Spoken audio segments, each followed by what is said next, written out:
Sono Mutaviri. Okay, my brother, I'll talk to you inbox. Jaili Mlambo is saying Muruko and Derek 1 million profit. I in the Vangera at Diweko. In the Vangera and the owners at Gurgudioma profits. All right. So the Tenda Maris Kurmanerano that Satarara, to go share a text, to go share a text, to go share a text. 2 Kings chapter 4 pane nyaya iripo mushuwa wazhinji tinoiziva. Mukadzi anoti murume wangu afa, aenda kuna prophet Elisha. Murume wangu afa, asaitya Mwari wase wakasiya zvikwereti. Then ndoda kubata pa solution yakashandiswa naElisha. Bible rinoti Elisha akamuti go and borrow vessels, enda unokumbira zvitini, go and borrow vessels. So paari kuenda kunokumbira zvitini opinda nazvo mumba, achadurira mafuta anowanda achizadza zvitini zviri available. So mafuta haasi controlled nechimwe chinhu kunze kwekuti une zvitini zvakawanda sei. Anointing inounza increase kumafuta. Anointing haiaffect kuwanda kwezvitini. Increase kuwanda kwezvitini icharacter unhu hwemukadzi uyu ari kupinda mukusociety, kutaura kwaanoita nevanhu, the network yake ndiyo iri kuaffecta the blessing inofanira kuitwa po kuzvitini zvake. So ndiri kuona kuti there are times ekuti munhu anotaiwa, kana ndakaenda kwaMwari, kana ndichiita zvaMwari, handabasa nevanhu, handitaure nevanhu, handidii nevanhu, but uchaona kuti kune imwe blessing ine chekuita nevanhu vakakukomberedza. Go and borrow vessels. Hakuna munamato waakanamatirwa wemavessels. Vessel issue yaiva instruction yaari kupiwa assignment kuti enda unokumbira iwewe zvitini. So paari kufamba achikumbira zvitini, matauriro, magariro anoita nevanhu ndo nhamba yezvitini zvaanogona kuwana. So munana wake uri kukontrolwa necharacter yake nematauriro anoita nevanhu musociety yaanogara. So I've discovered kuti mulife sometimes unonamata kuna Mwari anoita zvizhinji, une nyaya yaanoda kuti agadzirise, but God is not limited. Yes, ashoko pane parinoti they limited the Holy One of Israel. Zvine zvichirevei? Mwari asiri limited, anogona kuoperate maringe unhu hwako, character yako, magariro ako nekuita kwako. Makontena hawanikwe muchechi, haana kunamatirwa kunzi awane makontena, akangopiwa instruction. Chaakanamatirwa ndechekuti ave nenyasha dzekuwanda kwemafuta. But mafuta haawande kudarika zvikontena zvawanikwa. Saka kwava kune nyaya yakakura kumakontena than kwaanointing, because kwaanointing iriko and haiperi. Saka uchaona kuti we worship a God who is not limited. Tinonamata Mwari asiri limited, anogona, but pamwe pacho I can be inini tinogona kuva a blockage kumiracle, kublessing, kuanointing yaifanira kunge ichiflowa mandiri nekuda zvichida kumagariro, maitiro, and how I relate with people in the society. Ichokwadi kuti haugone kufadza munhu wese, asi Bible rinokumbirisa kuti muve nerugare nevanhu, muve nerugare.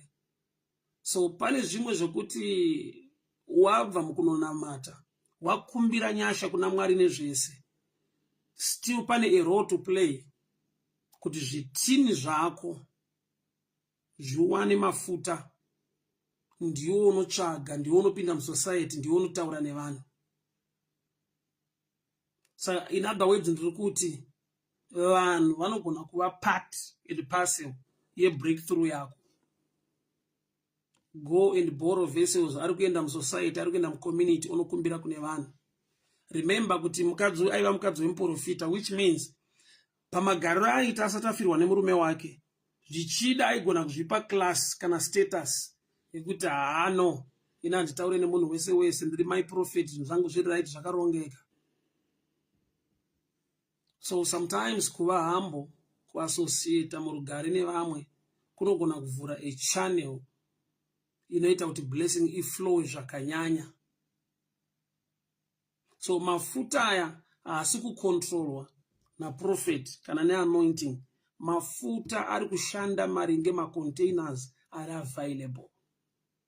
In other words, chimwe chinhu chandinotora secontainer is your mind.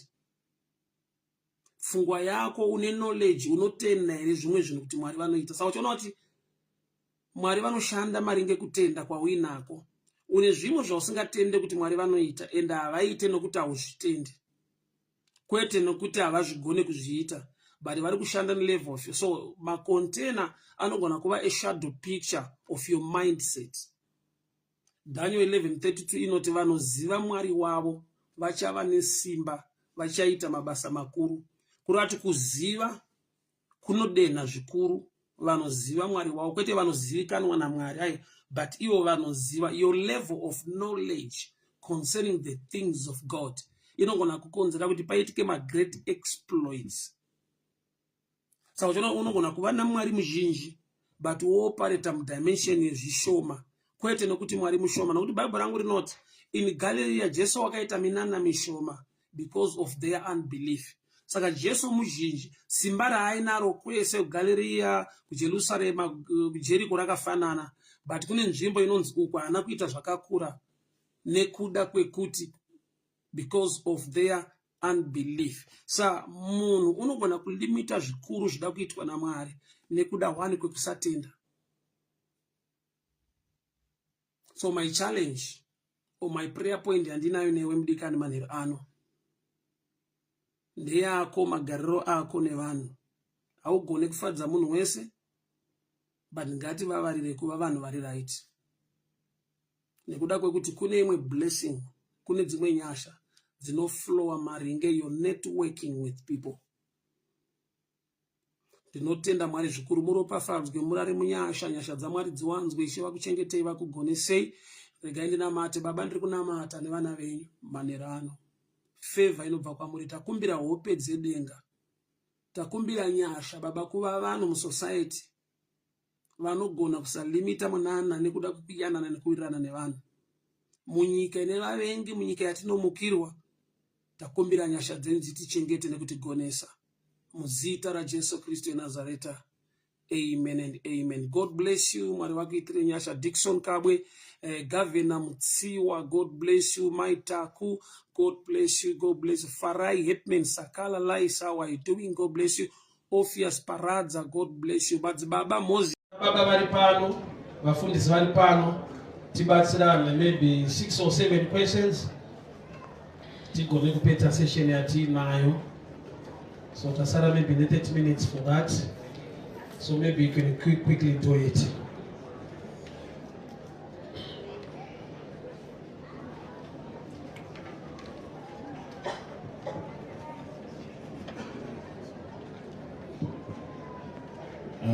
Ndati mbudzo chifanonyorwa ini ndine imwe yandinenge ndakachengetera vanhu vangu inenge iri musoro mangu, ndati ndingofana kubvunza kuti baba vanhu vari panapa hatisatawana.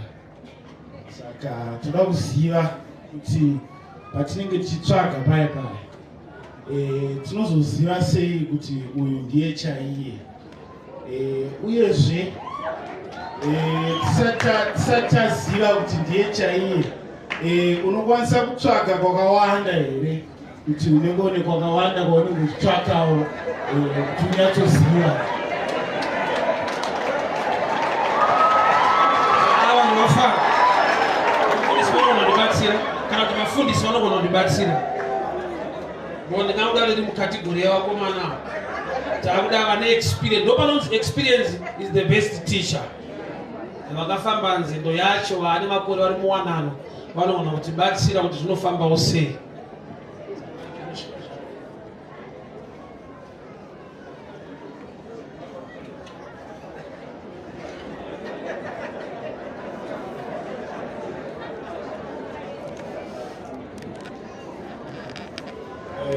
Zvakanaka mubvunzo wakanaka.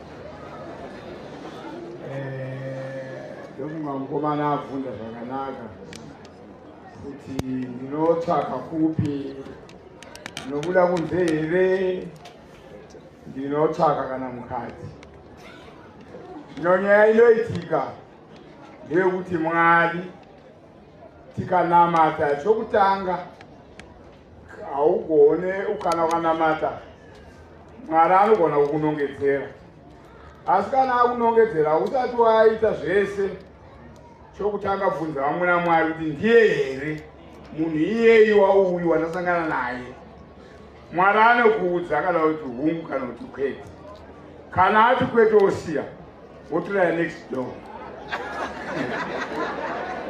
Nokuti kana ukangowira chete usina kunamata pamusoro pana izvozvo, mangwana uchazochema naMwari wacho kuti nhai Mwari makandirega sei ndichipinda apa. Asi nenge isiri mhosva yaMwari, mhosva ndeyako nekuti hauna kubvunza Mwari wacho zvanga zvichataurwa panapa nokuparidzwa pano. Saka chokutanga tinobvunza Mwari. Unogona kusangana nemunhu wokunze. For example, ndinoda kutaura ndichiti kuna mumwe aiva kuchiwesho akanamata akapuwa murume anga ari muno mutaundi waasingazive, waasina kumboona, asingabve kuchiwesho ikoko, anobva kune imwe nzvimbo.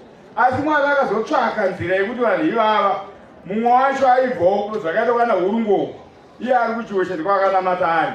Asi Mwari akaziva kuti vasangane nemunhu akaziva kuti ndiye munhu wandikapuwa paipa ndakanamata uyu. Saka ndinokumbira kuti vadzinamate, Mwari atipe the right people.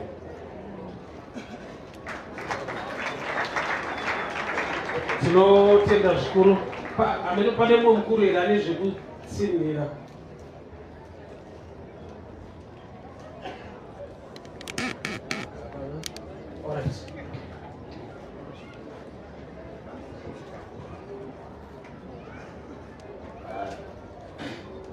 Ndoda kuwedzera pane zvataurwa.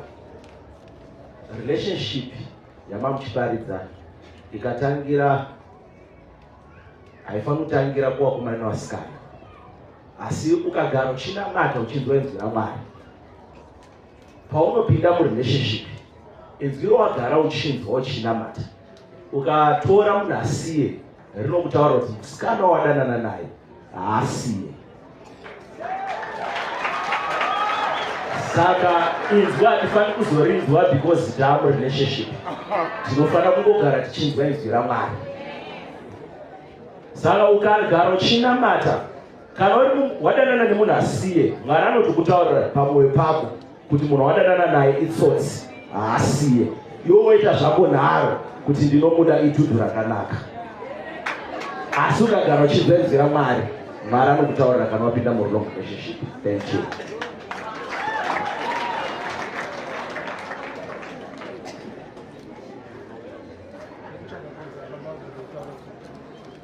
Right, ndofunga tambuka zvataurwa. Chimwe chinoitika chandinoziva, kunzwa Mwari chinhu chakaoma kwazvo. Munhu anogona kunamata but kuti anzwe Mwari, nokuti nzwaika rudo rwuri stubborn, munhu wawada kana ukatonamata Mwari akati haasi, iwo ndo naMwari wacho. Kana wanyura watonyura murudo rwakaoma. So to be honest on that type of dimension, it's good to pray and hear from God. But kune vasinganzwi Mwari manje, apo rudo vanarwo Mwari hanzwi. Donga danger iripo, burden yaunozowana. But kutendeka kwaMwari kwakadai so. Iwo Mwari pachawo, murelationship yako nemunhu uyo musati matomboita zvakawanda, pane masigns aunoona. Pane matauriro ake, pane unhu hwake, pane pekuti Mwari red flag vanotokuratidza. Nharo dzinozova hadzo unadzo, but iwo Mwari vanenge vatokuratidza kuti munhu wako una unhu hwake, una matauriro ake nekudini. Nokuti Mwari vakatendeka ufunge. Youth kuchechi kwedu akangoti baba ndinamatirei, ndinoda musikana right, ndikati hatinamati kuti upiwo right. Iwo ukangova right, Mwari mukutendeka kwawo hatove zvisiri right, vachisa pari right. Unopiwa size yako, type yako.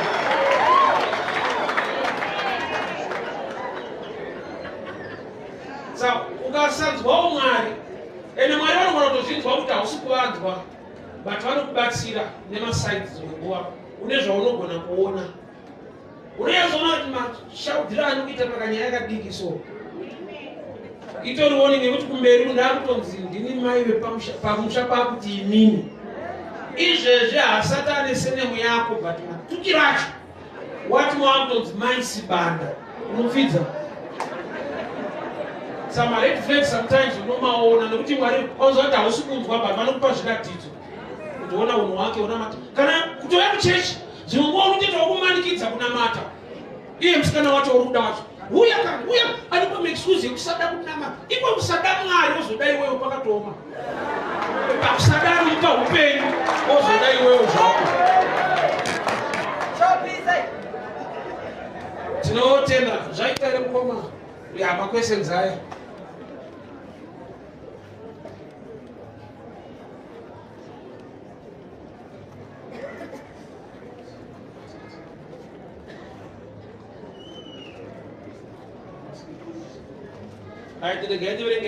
Is there any problem kuti mukomana arore musikana ane mwana wake?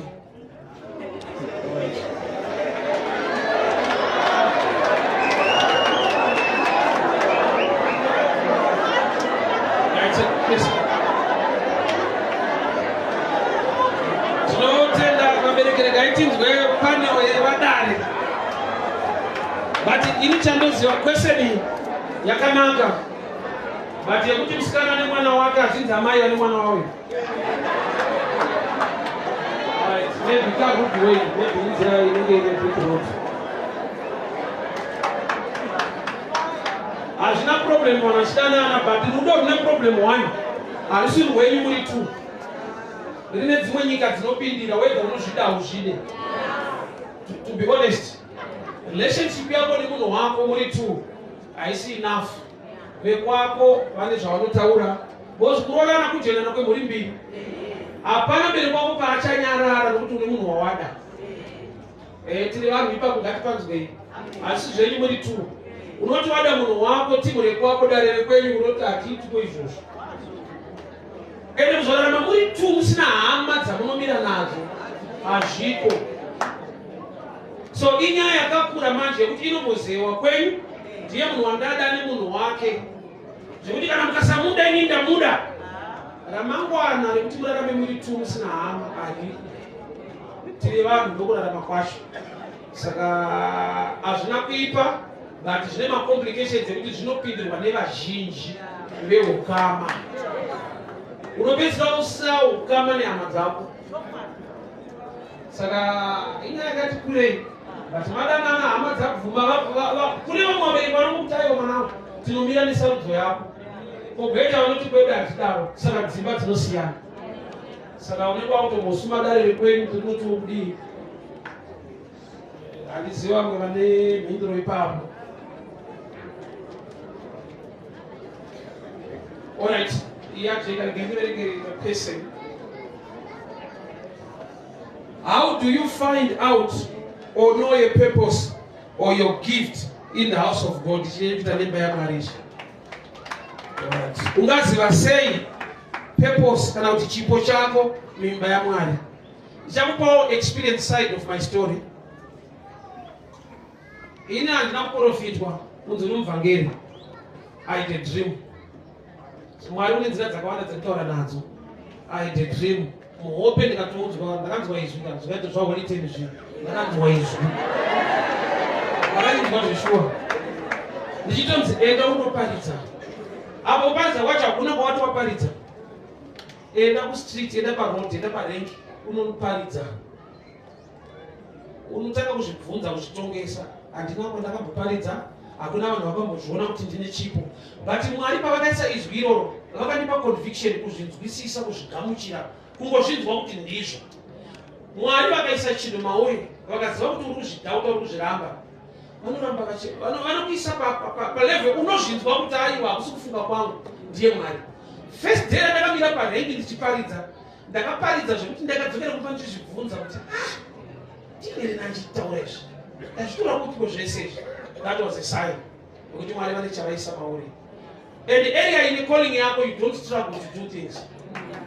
Kana iri area wakadanirwa chinhu chacho chinoita nyore kuzviita. Kana kuri kuimba une nzara nekuimba kwacho unotoda kugara uchiimba chese chichi mune purpose necalling yako mune nzara neshungu yekuda kuzviita nguva dzese. Saka the drive inogona kubva within, kana kuti unogona kuprofitwa a word of prophecy, kana kuti a dream, kana a voice in a dream. Nzira dzacho dzakati wandei, but chinhu icho chokuti uchizive kuti ndicho unonzwa mauri usazorora ukasachiita. In the time yekuti ndikasaenda kuroti unoparidza ndotonzwa zuva ranhasi pane chashota kutobatikana chaikuti ndozudza nega kuti oh handa kuzoenda kustreet.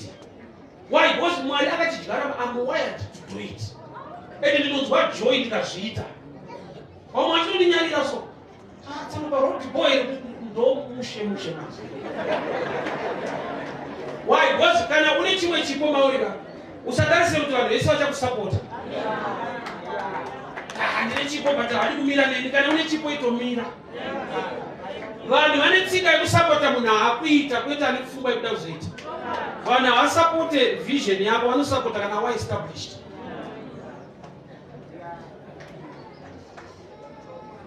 Ameno kana pana mwanda kuti munhu angazive sei chipo kana kuti pajeka. Alright. Why?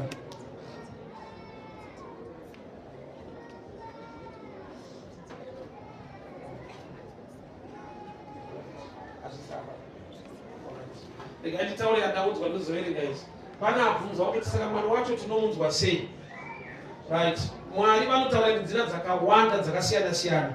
Mwari vanoshanda zvichidavana nemufundisi, zvichidavana nababa wako kumba namai vako, kana zvichida neshamwari. Ukaona bhuku raJudges chapter 7, Mwari kukemberi kwaIsraeri vakashaya munhu wokushandisa kusvika vakaudza Gideon kuti tora muranda wako pfuura uende kukemberi vaMidhiana.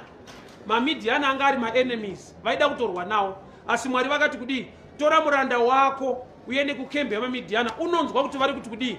Zvanhu ndanzi neBhaibheri, Gideon paakasvika ikoko akanzwa vanhu vati ndarota chingwa chebhari chipunza musasa. Zvane mumwe hakuna mumwe munondo waGideon. Akazvinzwa kupi? Akazvinzwa kumaenemies. Saka formula yekuti Mwari vanotaura so vogumira apa. Rega nditaure ndichiti tine nzira dzatinoziva nedzatisati taakuziva, nokuti Mwari uyu une zvitsva misi nenguva. Vamwe vanoona maangels, vamwe vanoita madreams, vamwe vanotonzwa kuparidzirwa. Ini mazuva ndaiparidza kustreet ndichibva kuwadzana, ndaiti ndikapinda mukombi, vanhu vaiti vakataura nyaya, ndaitonzwa conviction mandiri kuti nyaya iri kutaurwa ndonyaya kuti unonyatsoparidza, ndo era ine vanhu utore vhesi yakati. Saka vanhu zvavo vanototaura kana pamusika, Mwari anogona kuvashandisa kuti unzwe zvavanotaura. So formula chaiya tingati anotaura so tine dzatinoziva but hadzisi dzese. So by experience ndo zvinhu zvandinoziva. In dreams, preaching, vanhu vachitaura zvinangwe nemuroad, mwana mudiki anogona kutaura chinhu chekuti munobvunzana kuti audzwa nani, mwana wezera rake anoziva zvinhu izvi. Kune imwe meseji inotaura mwana yekuti munovhunduka kuti uyu. Pane mazuva atainetsana kumba mwana wangu mudiki akanditi daddy, you don't like mom. Sana akuchizoa love yangu na mai vake zereroni. But papa kuchidai unotozinzwa kuti no. Mwari unotaura hivi nevana vadiki. Saka tigone kulimita Mwari kuti anotaura so. But iwe manje, iyo kunaka kwavo Mwari, vanoziva level yavanogona kunyatsotaura newe ukanzwa. Anoita mwana kana achida sadza anoti tata. Spelling haina basa. Anotoda sadza iroro. Bali kanodyira kutata ikoko. Zvochiona uchida kukapa ukati osadza unoti otata. Chisiri kuchinja iproduct. So kunzwisisa level yemiri unoita kuti uridete naye palevel yake. So ndinoti ndakava neconfusion kuti Mwari ataura. Pasina malessons ekuudzwa kuti anotaura so. Ndakazvinzwa ndega kuti ndiye Mwari ndipanoti ndakutoenda. Ndikatomira pale ndikati Mwari wakanaka ndikona patoni order usaparenga panoda. Bali musota kamira ndichiparidza vanhu. Mawindi akadza kuti nyara naifundisa paridza. Ndega kana ndoziva kuti aneni zvishwa Mwari.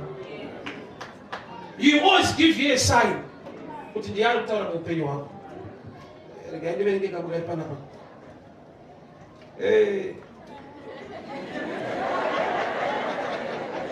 Tonyorwa ndoerenga. Zvinoita here kufambidzana na student pastor.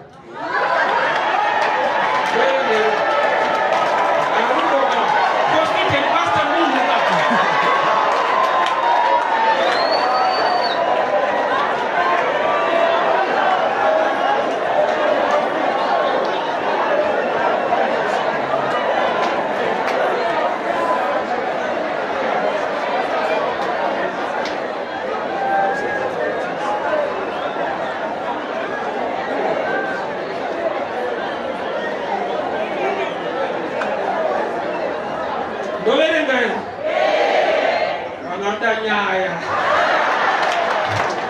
zvinoita na student pastor asina kuwana ari mwana wesangano pamwe ane age difference ye7 years pamakore haana problem pamene dzimwe nyaya age difference ye7 years haina problem zvayo.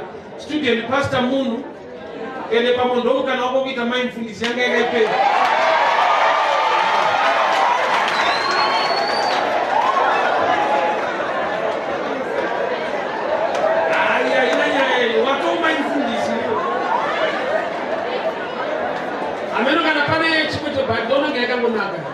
Student pastor munhu ende kana achirevesa ndangura munhu wake ndowana noyasha.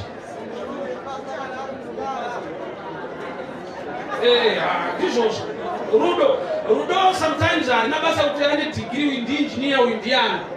Chikuru kuva nemba yenyu ine ropafadzo yaMwari.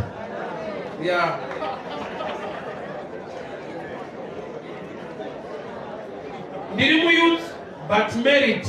How do I handle pain? Yekuti my husband ane mwana kunze, my heart is bleeding. Zviriko haana kuti your heart moyo wake. But regaitauro chinichi kana vanhu mawanana mabudirana pachena, pain handizoti inobva kupi? Because wazvitambira wakuvhuma kuti mumwe wangu ane mwana wake, wazvida wazvitambira. Because kana usingatombozvikwanisa usingazvide une mukana wogara wasiya relationship yacho. Kwete kuti wazvida wazvitambira waamo woti zvinorwadza. You are being unfair kune mumwe wako. Unless iri nyaya yekuti wazodiscover iye anga achikuvanzira. Moyo unogona kurwadza but isingachinje manje. Imba yenyu yanga kuti muchibatsirwa kuti muchisiyana. Amene kana uchibelieve mu divorce hysteria but to help you unozoenda kuno kuti ane vana kwete mwana.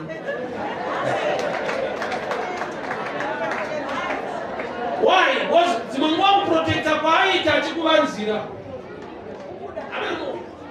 Pamanga aona kuti usati wachikurei pakuchiyairirira chimichi. Because kune ma-issues anogona kugadzikana, anogona kugamuchira with age, with maturity and understanding. Indakakura mumba medu ndichizvindiri first born. Ndakatozvidzidzisa kumai manje. Handisi. Ndina mukoma. But handina problem nazvo now because ndakura ndakuunderstand life. But ndakakura takatanga kuzvidzwa tiri pantable nakutoingana unetsana. Saka kune chimwe chinhu chaunogona kuzoudzwa with maturity, experience and understanding chaunoti haiwa muupenyu zviriko. Nokuti zvinhu izvo zvauri kujaja zvikaenda kuside kwekuti ihadzadzi yako yasangana nesituation iyoyo, unogona kuti haiwa bhuti zviriko but wokurapa kwako. Kana aikuvanzira moyo unotirwadzei but nyaya dzinotaurirwana zvinogadzirika. Because haangaurai mwana wake kana kurapa mwana wake. Vana vanoda kuchengetwa, zvine ropafadzo naMwari. Zvaunoda kuti Mwari vakubatsire, uregere kurwadziwa nazvo, uzvitambire, Mwari vakuwanire nyasha. Hakuna Mwari chaanotadza kana kugadzira. Kuti nyaya uibudire mumba handinenge iri weti. Ndachada musha wangu, mwana wangu kurwadza ari mwana wake. Handizive. Regai ndiverenge chimwe. Kana uchinota zvinhu zvichizoitika asi wokanganwa wozorimemba kumberi, calling yako inenge iri yedream here.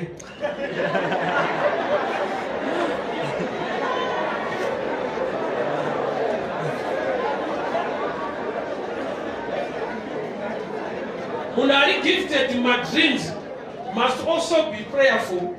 Why? My dreams are tricky pakudai. Unoona kurota the opposite. unogona kurota muchato ruri rufu ndodhenja nemadreams hazvinoti chawarota ndicho chaicho pamwe pacho dream racho unoda kuinterpretwa futi riri kutoreva the opposite of it unotoenda munhu uchiti uri kuchata iye achifa bcause wakamuona akapfeka gauni achichata so pese paunoita maissues emadreams paunomuka mangwanani egega be prayerful every gift unoita feni unoifuridzira unoikuchidzira neminamato bcause wakaipa hadi kuti uoparata mugift yako bcause inobatsira the body of Christ neupenyu hwako saka wese muzandi nechipo kunamata ngaive lifestyle yako gara uchinamata nezvazvo bo chipo chako chakanakira kereke chakanakira upenyu hwako chakanakira basa ramwari saka wakaipa akungava prayerless ndopakusura uchingokangana wozoona kuti zvinhu zvaitika kuti asi ndakambozviona asi ndakambozviona bcause kutopiwa mukana wokuti uzvioneswe inyasha chipo so ndofunga ipapa ngaendiverenge Jesu paakabva panyika akabva ane mwana here simutadza kuerenga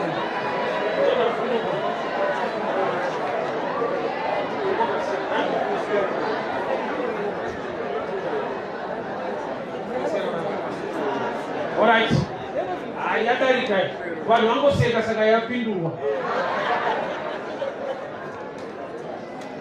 pane mibvunzo zveshuwa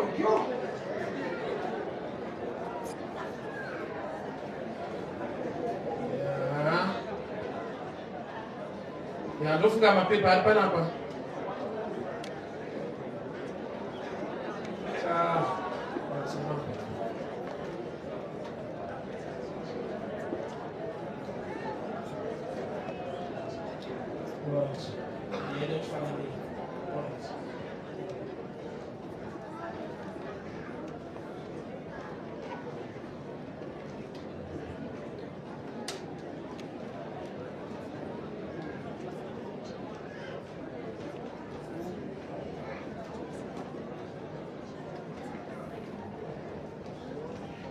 hazvinoita here kuti ndadana nemusikana wangu ane shamwari yake ndomutsura here kuti vasawira neshamwari iyo ndofunga ane shamwari isiri right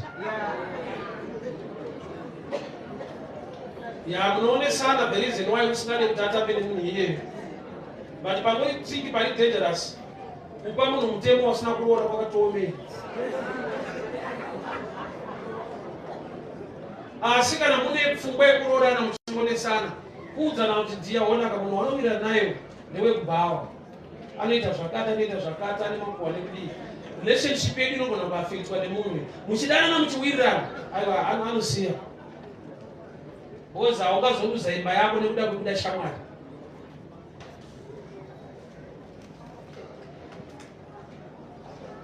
kana mwari vakataura newe that you are anointed for your ministry yekuva pastor wobva vanyarara what do you do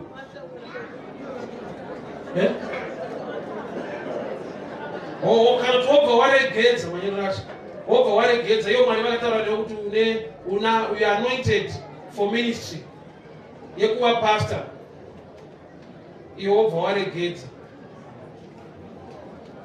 no zvazvinoita kana chinhu icho chamwari vataura kwauri you need elders people vaunotaura navo vakubatsire kuunderstanda chinhu chinonzi calling kwauri chiitsva kune vamwe zvakatoitika kana vakatodanwa kudhara they understand pamwe madanirwo ako akatofanana nemumwe munhu waunotoona achitoparidzawo kana uri muvhangeri mavhangeri ariko kana uri profita maprofets ariko kana wakadanwa namwari dhenja iripo ukaregera zvawakadanirwa chimwe chese chaunofokasa nacho hauna nyasha nacho nyasha dzako dziri muline of calling zvimwe zvese zvauchatry haungofamba successful 100% nokuti wakasiya kune nyasha dzamwari dzawakadanirwa so you need elders to help you kuti ndakanzwa kudanwa mandiri pandakazomoneta ndikasiyana nazvo ndoita sei they will pray for you, they will revive that gift in you kuti uite basa ramwari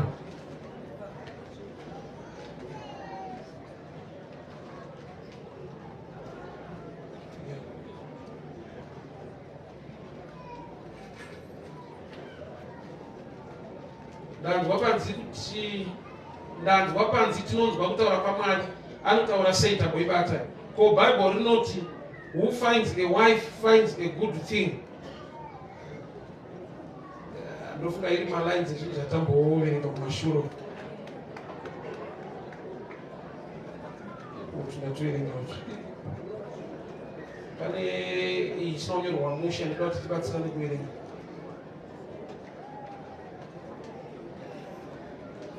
Mamwe andinawo anava kufanana anotaura nyaya yekuti kudana nemunhu but ane mwana wake. Saka ida kutifanane ikasara ndeaka. Ani zvinoita here kufimba musikana but vakazotichira. 3 years younger. Aiwa haijana basi. 3 years. Oh. You are almost of the same age. 3 years younger. Ndofunga pa age difference pakazoita nyaya hombe maybe pakaita 20 years to 15 or something, but from 10 range iyoyo mind dzenyu dzinonge dzinofungirana zvimwe chete muri vese muira kwenguva imwe chete. Kana vanhu vakaenzana vanoroorana. Inini am 46, my wife is 45. Towirirana zvakadaro. Yatodita sekuru tokuti gogoita imushi titoenda takadaro.